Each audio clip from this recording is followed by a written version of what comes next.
covering spirituality, lifeways, and society, maintaining an attitude of hope and faith. This is the Truth and Life podcast, brought to you by Concise Consulting with Reverend Dr. C.E. McAdoo. All right. Truth and Life. Truth and Life. And who are you? I am Leron McAdoo, the hip optimist. I get people activated. And my name is Reverend Dr. C.E. McAdoo. On another podcast, I said my name was Charlie and with McAdoo, and my son said Reverend Doctor, and I'm proud of all that. This is not a podcast not for influence, but for truthfluence. Mm-hmm. And so tonight, our topic is there is always an overflow. Okay. What I have in my hand is some china from Amazon. It was made in England. Mm-hmm. It was made in the 1500s. That classic china is probably kind of expensive too, because when my son asked me what we was going to talk about tonight, I said, just get me some out of the china cabinet. And he did, and he brought me the cup. He said, do you want the salsa? I said, no, but tell me what you said when I told you I didn't want the salsa. Hey, it's better just to damage one piece, one item, than to damage two. That's right. Mama wouldn't like that. No. But it just dawned on me about there's always an overflow. And this small teacup is part of the whole concept of a visual. Mm-hmm. You can only put so much in here, but there's always an overflow. And the other reason I didn't have him to bring salsa was because, see, when you pour the tea and you pour too much in the cup, the salsa catches it. In other words, truth and life is, I told my grandkids, I told my kids, is get a bigger basket. That's right. It's always an overflow. That's the visual part, but physically, if you need a bigger salsa, you get a bigger one. You don't stop at a certain point. So I said that to say also there's a historical piece behind this china, because this china was given to my mother by a lady that my mother used to have to keep. That's what I want to talk about. There's always an overflow. My mother had a third grade education. She worked for, back in the day, when African Americans did day work. This lady would come to my home and pick my mother up, and she couldn't ride in the front seat. She had to ride in the back seat. And that's a visual I could even see to this day. Mm. We want our podcast to touch all people, no matter what your color is, no matter what your LGBTQ. We're touching everybody, but this is a historical piece. This is a historical piece. Mm-hmm. This is a visual piece that I saw as a little boy that my mother could not ride in the front seat with this lady. I'm going to do a quick visual piece of how there's always an overflow, and if you want to come in anytime, you can, run. Mm-hmm. Okay, I said mother had third grade education. She worked for these people for years. The husband died. My mother was still working for the lady, and the lady had to go to assisted living. And my mother went to see her every day, and she was making, back in those days, $200 a week. Hmm. And so the lady's white friend said, what are you paying her for? The lady said, I'm paying her just to be here. It was a blessing. But what I'm saying is, my mother could have been somewhat dejected because of that situation, but that was not what she did. She knew that there is an overflow. Mm-hmm. I don't want to put it in a pejorative way to say there's always, because somebody might see that as a negative. People perceive things different ways. Right. I would say most of the time, there's always an overflow in the midst of difficult situations. Yeah. Well, as always, some things did come to mind. 3 things. Okay. So if I get off track. Right. The first thing is definitely get a bigger basket. Right.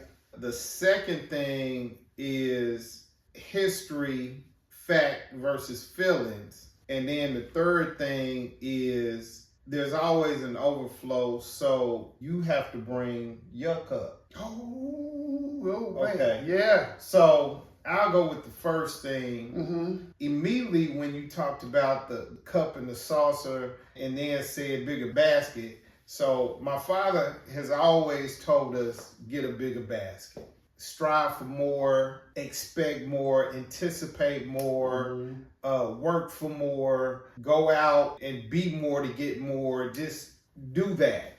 And so get a bigger basket. And actually, I will come back around to that because what I would love for you to do, and I know this is wide open. This is for Muslim, Jewish, Catholicism, Protestant, whoever wants to join this, atheists even.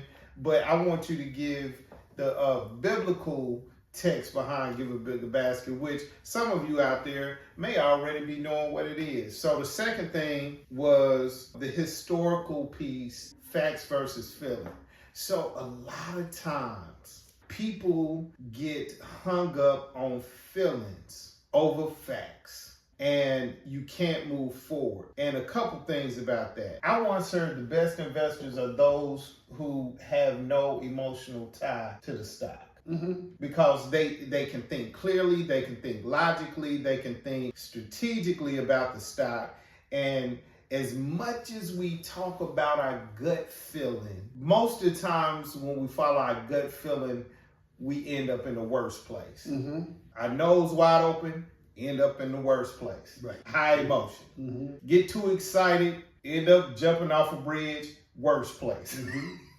Get too mad, end up getting in a fight, worst place. Getting too sad and depressed, end up driving too fast and cry while you're driving and go off the road, worst place. So emotions, statistically, I'm not saying, because a lot of people follow the advice or follow your gut, but statistically, that's the worst thing you could do. Correct. There are emotions, there are thoughts, which is the rational part, and there's behaviors, right? That's called cognitive triangle for those out there on the psychoeducation. You got feelings, thoughts, and actions or behaviors. So, and a lot of times people are led by feelings. That's why people vote a certain way. That's why people make certain decisions, because they're led by their feelings and they're not looking at things rationally. You know, they quitting a job because they mad at the boss. They don't consider logically that they can't eat if they don't. So I'm saying all that to say, and I'm getting back to the historical part. Right, okay. The fact that your mother, my grandmother, had to ride in the back seat, making some people mad and getting their feelings. And they won't be able to hear nothing else because they're in their feelings. But it was just a fact. Right. A fact of that time. A fact of that time. So I just wanted to distinguish that. The last of three is you got to bring your own cup. You have to bring something to get something. I would tell students all the time, they come back after the prom and say, man, the prom was boring. Well, what you do? Man, I didn't do nothing. All I did was stand by the wall all night. Well, if you didn't bring excitement with you, you went to the prom expecting the prom to get you excited. You went to the teacher expecting the teacher to get you the A. You looked at time and you thought time was going to make you more talented. You have to bring something to the table. You have to bring exercise and practice to time. You're going to have to bring study to a curriculum or textbook. You're going to have to bring excitement to the prom if you want the prom to be exciting. You got to bring your cup to the situation before you can even be in a position to get more than your cup can hold. So I'd love for you to talk about the biblical aspect of get a bigger basket. Well, I'm thinking of a number of places in the Old and New Testament where this is true, but I think the one that sticks out, and many people know that, is the one about the talents that were given. In other words, I'm not a Bible thumper, but the key was, I think it was the manager, but he gave each of these three people talents. That's right. And he gave one 5 talents. And I say he gave another one 3 talents. He gave one talent. And the one that had the 5 talents, man, they said, I need to get a bigger basket. Man, 5 talents Multiply. yeah, I really need to move this thing. The scriptures even talk about if you just put it in the bank and got interest on it, it was going to grow. And the one that had 3 talents. But the one that had the 1 talent said to themselves, said, well, and I use themselves because I want to be maybe men and women out there, because the same talents that God gives men, God gives to women. Gives to all of us. So this person said, well, I'm going to hide my talent because when the master comes back, I'll be able to give the master the talent the master gave me. There's another scripture there in the Bible that talks about our children will do greater things than we do. So that puts it up to another level. So when the master does come back and start doing a little scrutiny, say, what'd you do with your talents? Hey, master, I took it. J.P. Morgan had a special, Right. And I was able to get 5%. Then when I got enough money, I got me a little business. And after I got my little business, I hired 2 people. And then 2 people hired 4 other people. And I'm almost a millionaire now. Good. And the one that had 3 talents did the same thing. Found a way to initially get the money to grow. Was able to look at the stock market. He said, well, I just won't put it in a money market because the money market goes up and down. I put it in a blended fund. See, a blended fund is about 65% equity, and then the rest of it got some growth to it. And he took his and he put it in the blended fund, and man, it got so good to him. He said, I think I'm going to put it in the growth fund because the growth fund has a little more edge to it, and he ended up with a good thing. Then it came to the person with only one with the leaf. He said, hey, Lord, here's your talent back. Right. The Lord said, look, said you need a whooping. Yeah, I think the scripture don't say it directly, but I gave you something that had value to it, and you giving it back to me. Some of y'all out there have money that's just laying certain places and ain't getting no growth to it. Your cup needs to overflow. There's an overflowing, but you can't overflow. Matter of fact, you're losing money. That's right. By not doing something with it. So anyway, and people know that in this reality anyway, because you have inflation. Don't try to get gas now for 2024 prices. Right. Hey. Or 2020 prices. Right. Or 2019 prices. It's gone up. Yesterday's price is not today's price, and today's price ain't tomorrow's price. And that's why there's always an overflow. The other part of what we're doing tonight in Truth and Life is, if you're not thinking in a positive way about an overflow, it ain't coming. It's not coming.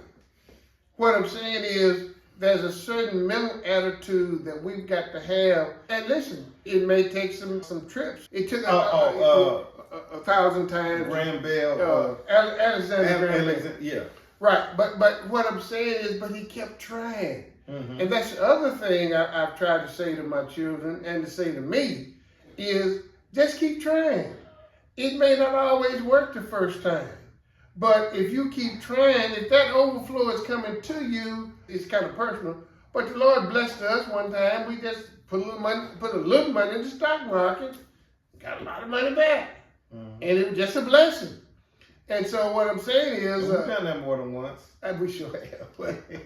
But the thing is, it's always been a blessing. But it's risk and reward.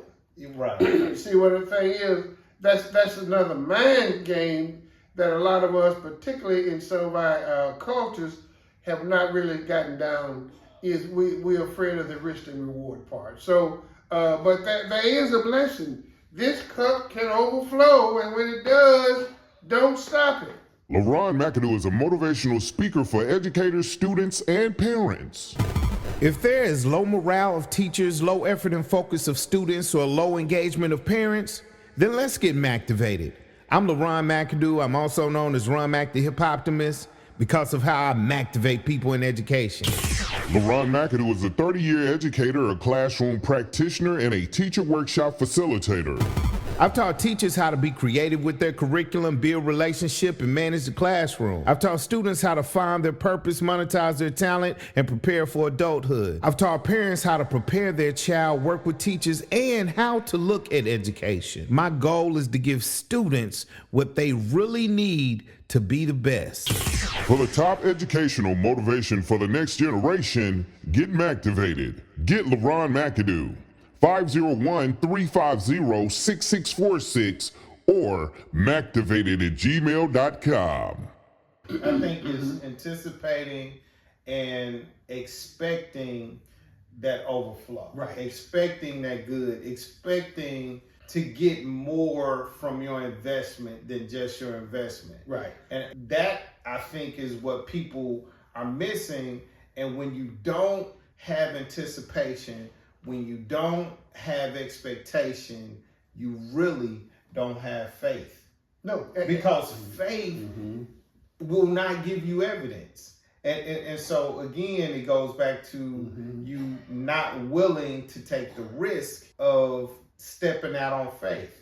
Those soul prints of faith that you put in the sand. You have to move forward with the faith to know that the overflow is going to come, is going to be there. And a lot of people, I think, look at people who dream, look at people who are artists, look at people who are on the unbeaten path, and they say, I don't understand that person. Right. I can't see where that person is going because they're going in a direction I've never seen before. They're doing things I've never known about.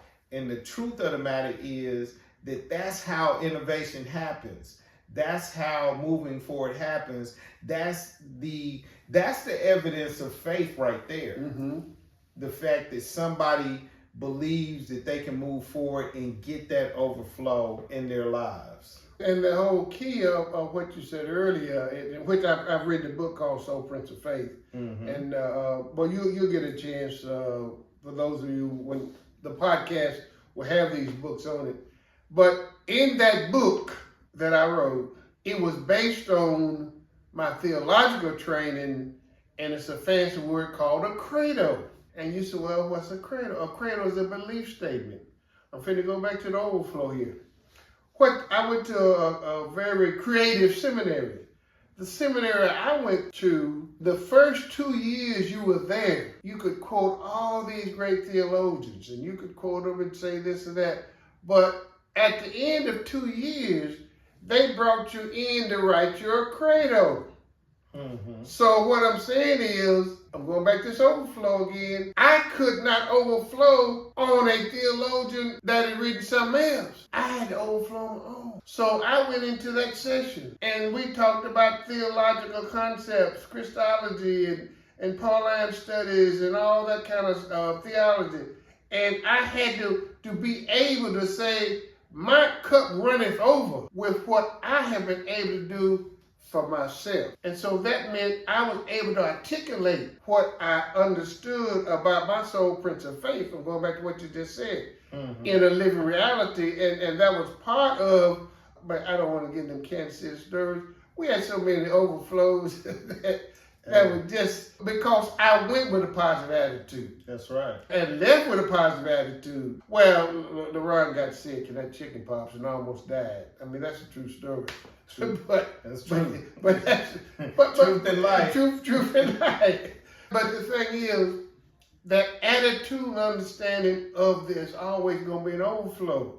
Because I was almost 40 when I went, the president of my fraternity makes such a great analogy. He said, man, I'm the president of this chapter, and I'm trying to relate to people who went over in 1966 and people who went over in 2026. Right. You see that gap?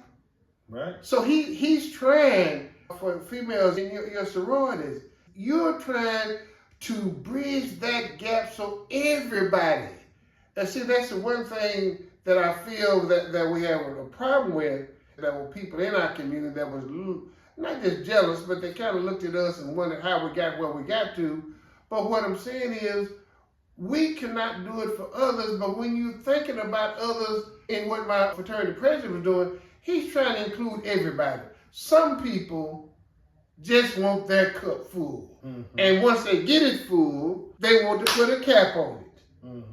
And so I don't think that's how you ever gonna get overflow. I'm finna get into the psychological piece now, is because I think when we live a life to where we think there's always gonna be an overflow, even when bad stuff happens, we try to find a way. Let me say this. Sometimes our cups can get empty. When my grandson, and I just say this, when my grandson got killed, my cup got empty. But I have been now filling my cup back up. And it's overflowing. Well, and I'll say the cliche that they always use in the educational profession is you can't pour from an empty cup. And so what happens is, I think, one, you have to bring your cup, and two, you have to strive and anticipate that overflow. And then after that, you may have somebody out there with the saucer. The saucer is there to catch the overflow, and that's what you can distribute among other people. You can distribute overflow to other people. If you never have overflow, it's really not only is it not beneficial for you just to try to stop right at the brim of the cup, it doesn't help the world. It doesn't help your family. It doesn't help anybody else if you're only trying to fill your cup and trying to fill it to the brim. You ought to anticipate and expect overflow so that you can water others. You can fulfill the thirst of others too. I like another brother, God rest his soul, Reverend Stewart, who founded and ran the watershed for years, who has been a pillar in the community, who has given to I don't know how many thousands. He had a saying that I have said to others. He said, and we have a food pantry at the church I attend right now. And I've told people there at that church, we got to have enough for the needy, we got to have enough for the greedy, and we got to have enough for the thievy. We gotta have overflow. We gotta have overflow, because you can't bless anybody else if you don't have anything to bless them with. Well, man, I'm telling you, y'all have to know how we flow. Ron asked me to have something we need to talk about, and we just get an inanimate object, or we come up with a thought, and that's how we got on this. There's always an overflow. But remember, we are here to pass on truth and life. The truth is there's overflow in your life. And don't let nobody take that overflow from you. Thank you. Yeah, my last words are, I thought the analogy for get a bigger basket was the loaves of bread and fish. Oh, that's right. See, it all blends. Right. But see, that just shows you he has been to church more than once. That's right. Truth and life. Truth and life. Get a bigger basket. Yeah. It's coming. The overflow is coming. Get a bigger basket. Yeah. And read all the scriptures. All right. Bye-bye. God bless you. Oh, man. When churches and organizations face real challenges, that's where Concise Consulting comes in. We help you move from uncertainty to clarity. For financial expertise, we help you conceptualize, manage, and maximize your budget. Our lead consultant oversaw multiple churches that contributed to mission work at a rate of 95%, and now your team can gain practical tools to plan stronger. For relational equity training, we help churches and organizations build cultures of understanding differences. For building and facility issues, Concise Consulting brings decades of experience to develop common-sense solutions for complex facility challenges. For shrinking congregations, we help you navigate membership decline, tap into growing faith movements, and incorporate development strategies across multiple denominations. So how can Concise help you? Through on-site or virtual professional learning, coaching, and retreats, all customized to fit your organization. When you need advice, call Concise Consulting, 501-779-0649, conciselr@gmail.com, P.O. Box 55323, Little Rock, Arkansas 72215.